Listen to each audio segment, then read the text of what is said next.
बिस्मिल्लाहिर्रहमानिर्रहीम। मैं शायद इकबाल हाफिज़ उम्मीद करना बिस्मिल्लाहिर्रहमानिर्रहीम मैं शायद इकबाल हाफिज़ दुआ है अल्लाह पाक तुहानू अपनी रहमत की छां थले हमेशा आबाद रखे, शाद रखे, सदा हंसते रहो, वसते रहो। दोस्तों काफ़ी दिन हो गए ने वीडियो नहीं बनाई, तो अज दिल दे विच एक बड़ा दुख आया। मैं आख्या यार दोस्तां अगे वो शेयर करा। साढ़े बरसगीर दे विच खास तौर पर पाकिस्तान दे विच, इंडिया विच भी है, भी नेपाल भी, बांग्लादेश भी है। बरसगीर उस बरसगीर की मिट्टी पता नहीं अल्लाह पाक किस तरह की बनाई है। बहरहाल मैं शिकवा नहीं है मेरा, नाउज़ बिल्ला, लेकिन तुसी जज कर सकते हो। तुहाडे बड़े रिश्तेदार, तुहाडे दोस्त दूसरे मुल्कां च रहिंदे ने, तुसी उन्हां कोल पुछ सकते हो। साडे मुल्क बरसगीर पाकिस्तान दो चीज़ों की बड़ी कमी है। एक तो साडे मुल्क एहसास नहीं है, एक दूजे का एहसास नहीं करते।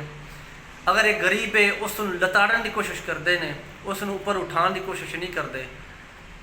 दूसरे नंबर पर इज्जत नहीं देंगे, बिला वजह अना बना लेंदे ने, तकबर करते हैं। कैसा तकबर करते हो, कैसी अना है तुहाडी? तुहाडा अपना साह जिहड़ा है वो तुहाडे कंट्रोल च नहीं है। अगर साह थले चला जाए उसनूं तुसीं उपर नहीं लिया सकते। तुहाडी इतनी हिम्मत नहीं है, इतनी तुहाडे ताकत नहीं है कि तुसी अपने तौर पर उसनूं उपर छिक सको। ये साह जिहड़ा है ये तुसी अगर रिलीज़ करते हो, एक दफ़ा इन्हूं रोकते हो, तुहाडा अपना नुकसान है। इसनूं तुसां रिलीज़ करना ही करना है।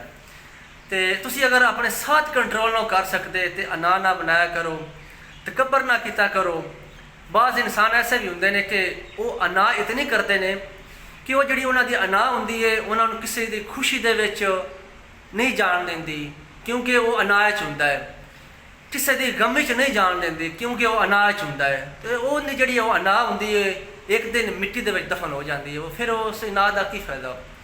तो कोशिश की करो, एक दूजे का एहसास किया करो, एक दूसरे को इज्जत दी करो। जिस मुआशरे दे विच इज्जत और एहसास ना हो वो मुआशरा कभी भी तरक्की नहीं कर सकता, वो कभी भी नशो नुमा नहीं पा सकता। एक कौम बनने वास्ते मुआशरे को मजबूत करना पौंदा है।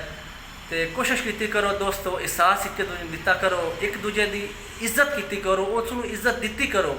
पैसा ना वेख्या करो, क्योंकि पैसा तो मेरे मालक की रजा है, जिसनूं ज़्यादा देवे जिसनूं थोड़ा देवे। लेकिन जी इज्जत देना होंदा है वो तुहाडे अपने इख्तियार च हुंदा है। तो एहसास किया करो, इज्जत देवो दे, इज्जत रसीव करो दे, मुआशरा अच्छा बनेगा, नफरत खत्म होवे दी।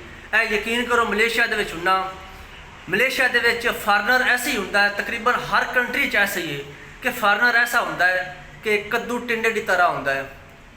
लेकिन मलेशिया दे विच रह के साडी इतना साडे नाल साडी इज्जत करते हैं, इतना एहसास करते हैं कि फिर वो अपने जिहड़े उन्हां दे रेजिडेंट्स ने, वो अपने जिहड़े उन्हां दे रैशी ने या अपने उन्हां दे जिहड़े दोस्त वगैरह ने, इत्थों दे जिहड़े रैशी ने उन्हां नाल कितनी इज्जत देंदे होणगे। साडे नाल ऐसा सलूक करते हैं, अच्छा सलूक करते हैं।